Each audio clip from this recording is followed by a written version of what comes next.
Sige sir, isang hakbang po. Lynette. Dahan po. Wait lang po. Lynette. Isa muna po. Baba po. Sige po. Okay po. Isa po. Lynette. Hakbang po ulit. Lynette. Very good. Isa pa po. Tapos isa po ulit. Lynette. Si Lynette. Lynette. Si Lynette. Si Lynette. Si Lynette. Tagal na. Di pa ba kayo okay ng dad mo? We're not talking to each other. He's trying to reach out, pero lagi na lang kami nag-aaway every time na nagtatry kami mag-usap eh. But at least he defended me kay Tita Giselle. That's why I'm still here in Apex. Si Dad. Dad mo. I mean, how is he? How's his progress? Ayun.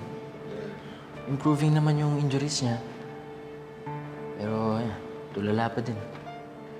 Lagi pa rin si Tita Lynn na tinahanap niya. Harry? Attorney, napadan po kayo. Harry, I have good news.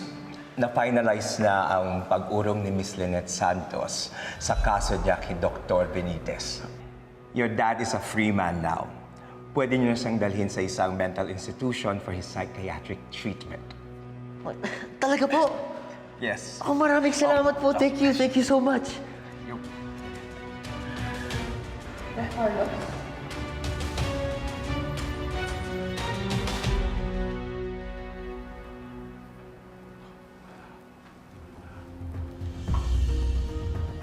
Madame Dubois?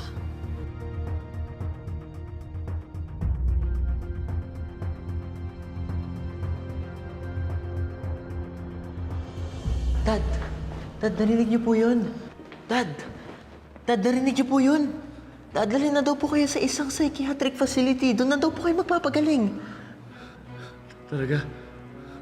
Nandun ba si Lynette?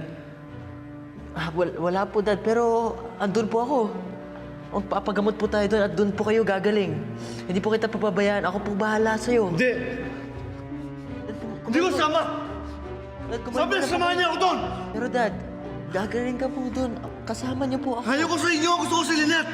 Gusto ko si Lynette! Ayoko! Dad, andun na nga po ako. Hindi po kita papabayaan. Ayoko! Andun Sasaktan lang ako doon! Ayoko doon! Dad, Hindi ko sasama niyo! Hindi ko sasama sa inyo! Sir, excuse me po. Kami na pong bahala. Hindi! Gusto ko si Lynette! Hindi ko sasama sa inyo! Gusto ko si Lynette! Bitawan niyo ako! Gusto ko si Lynette!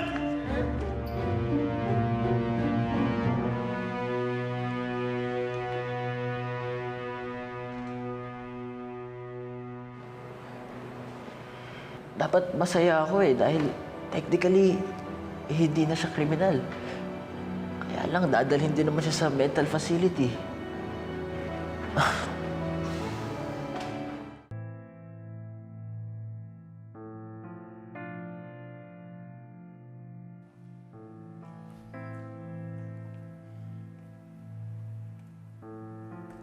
Lynette? Lynette? Lynette? Ikaw ba yan, Lynette?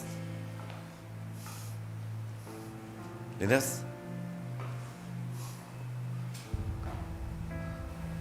Ikaw ba yan, Lynette? Lynette? Gusto ko lang si Lynette. Lynette lang, gusto ko. Lynette lang, gusto ko. Alam mo, hindi ko na alam yung gagawin sa'yo. Lynette lang. Hindi ko alam kung bibigyan ba kita ng trophy Si Lynette lang eh. o papalakpakan kita with standing ovation. Dahil sa galing mo umarte bilang isang doktor with a fake mental illness. Si Lynette lang, gusto ko. Sa'yo. Si Lynette lang. Or gamitan kaya kita ng scalpel Lynette lang eh. para tanggalin yung maskara mo at tumigil ka na dyan sa pagpapanggap mo. Si Lynette lang gusto ko eh. Si Lynette lang eh. Si Lynette lang. What the crap! Tumigil ka na nga! Ay! Nahuli na kita kanina. Nakita ko kung paano nag-iba yung mukha mo nung narinig mong you're a free man at iurong na ni Tita Lynette yung kaso against you.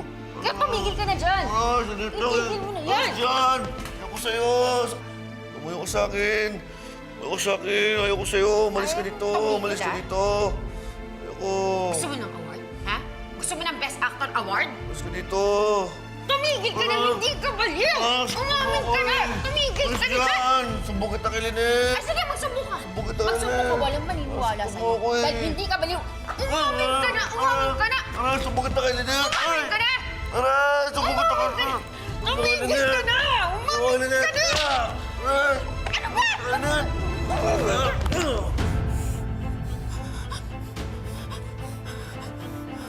Tumigil ka. At wala kang karapatan saktan ang sarili mong ama.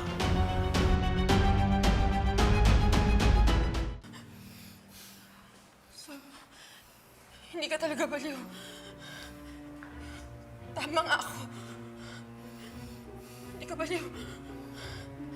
Oo, hindi ako baliw. At hindi totoong nawawala ako sa sarili ko. Ginawa ko lang ito dahil alam kong makakabuti sa akin. Dahil ito lang ang tanging paraan para hindi ako makulong at para makasama ko ulit si Lynette. Obviously, ginawa mo to dahil obsessed ka kay Tita Lynette. Na-impress ba kita? It was a brilliant idea, hindi ba? At lahat ng to ay parte ng magandang palabas. Na ang writer, direktor, at aktor ay ako.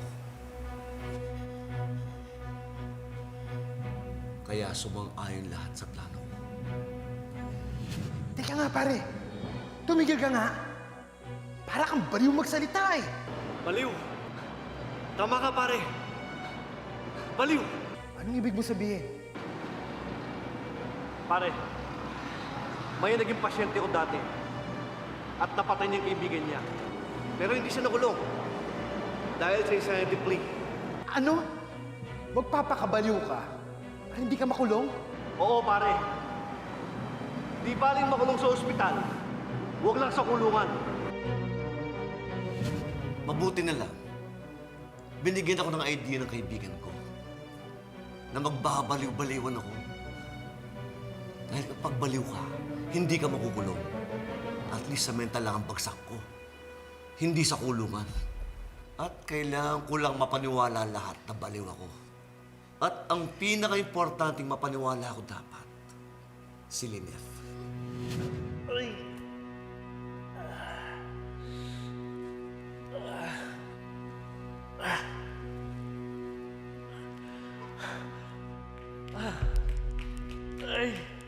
Boss! Boss! May naghahanap po sa'yo doon ng tindahan. Babae at lalaki. Anong itsura ng babae? Tisay ba? Opo!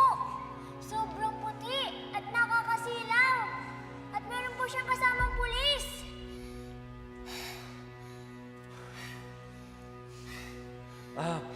Bata, gusto ko ba ng pera? Oo naman po. Pwede ba akong kuhanan ng damit ng tatay mo? Po? Dodoble ko yung bayad sa'yo. Kuha mo ako ng damit ng tatay mo. Bilis. Sige po, sandali lang po.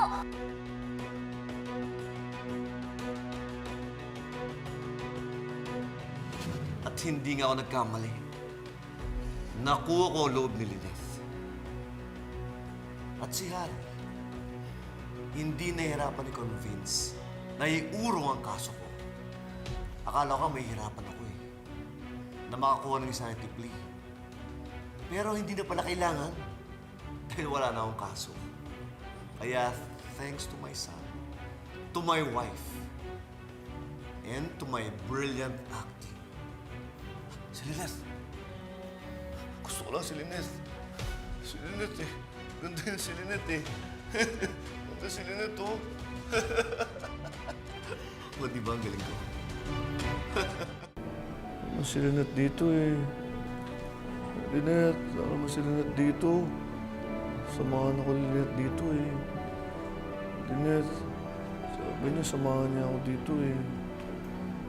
Lynette, ano mo si Lynette dito? Ano mo si Lynette dito eh? Ano mo si Lynette dito? Ano mo si Lynette dito eh? Sabi, samahan ako ni Lynette.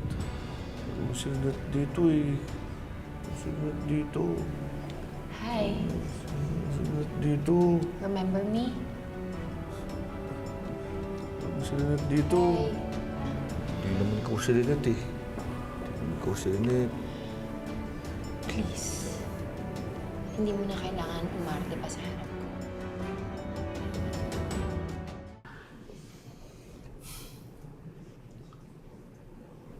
Umaarte ako. Hindi para sa'yo. Kung hindi sa mga taong nakapaligid dito. Dahil ayaw umubuking. Buti dinalaw mo ako dito. At hindi mo pa ako sinusumbong kay Lynette. Dahil naisip ko, tatay pa rin naman kita. Kapag sinumbong kita, di wala na talaga natira sa akin. At alam ko naman, despite what you did to my mother, ikaw pa rin ang matatakbuhan ko. It's good to hear that. And it's nice to see you here on my first day. Ngayon, anong kailangan mo? Kailangan ko ng kakampi. At ikaw yun. That's why I need to know what your plan is. Ngayong naiwasan mo ng makulong, anong susunod mo plano?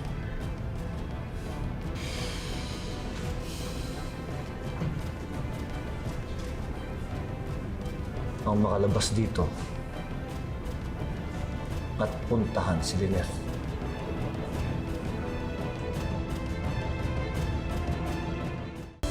Pupuntahan mo si Tita Lynette? Bakit? Ano gagawin mo sa kanya? Papatayin mo siya? At sino nagsabing papatayin ko si Lynette? Babawiin ko siya kay RJ. Pero si RJ ang pupuntirihin ko. And how can you even do that if you're inside this psychiatric facility? Sige nga. Easy. Dahil dito, mas makakagalaw ako. Kaya nga ito yung pinili kong psychiatric facility. Kasi may kilala ko dito.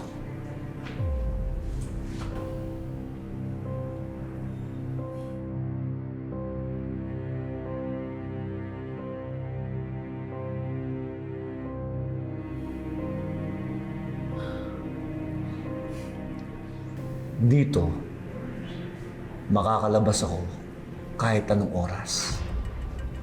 Kahit kailan ko gusto. Unbelievable. Walang imposible, Zoe. Kapag gusto mo at kung kaya mo.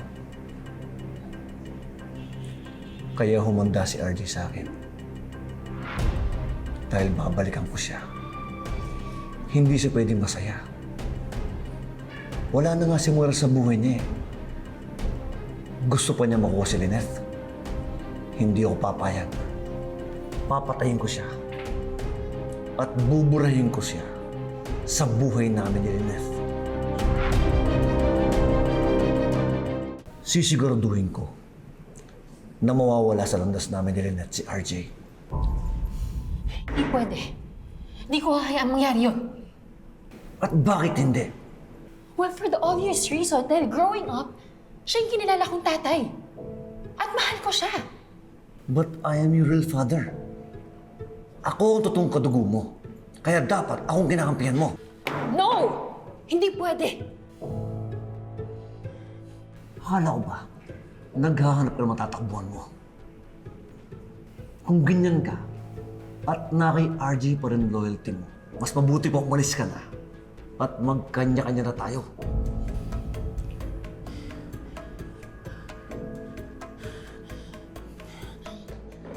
Hindi pwede. Pag may nangyari kay Daddy, ako yung madedehado. Hindi pa napapamana sa akin yung Apex. Niloloko mo ba ako, Zoe? Alam ni RJ na anak ka niya. Napaniwala niyo nga siya ni Moira eh. Natutong anak ka niya. Kaya automatic yun, kasama ka sa magmamana sa Apex. Exactly. Kasama. It means na may kahati pa rin ako. At si Annalyn yun. Ayoko mangyari yun. Gusto ko, sa akin lang ang Apex. At least consolation man lang sa lahat ng sakripisyo na ginawa ng mami ko. Kailan pa ba mangyayari yan? Hanggat nandyan si Annalyn, may kahati ka. Sa atensyon, sa pagmamahal, lahat ng mamanayan mo kay RJ, kahati mo si Annalyn. And that's why I need to get rid of her. Kailangan ko siyang siraan kay Daddy. Para sa huli, sa akin ipagkatiwala ang Apex. Kaya hindi mo pwede galawin si Daddy. At kung worried ka man na magkakalapit ulit silang Tita Lynette, huwag ka mag-alala. Gagawa ako ng paraan para hindi mangyari yun. Kapag nagawa ko na lahat ng plano ko, nasiraan si Annalyn, at mawala na siya sa landas namin, sige, pwede mo na lahat gawin kay Daddy. He's all yours.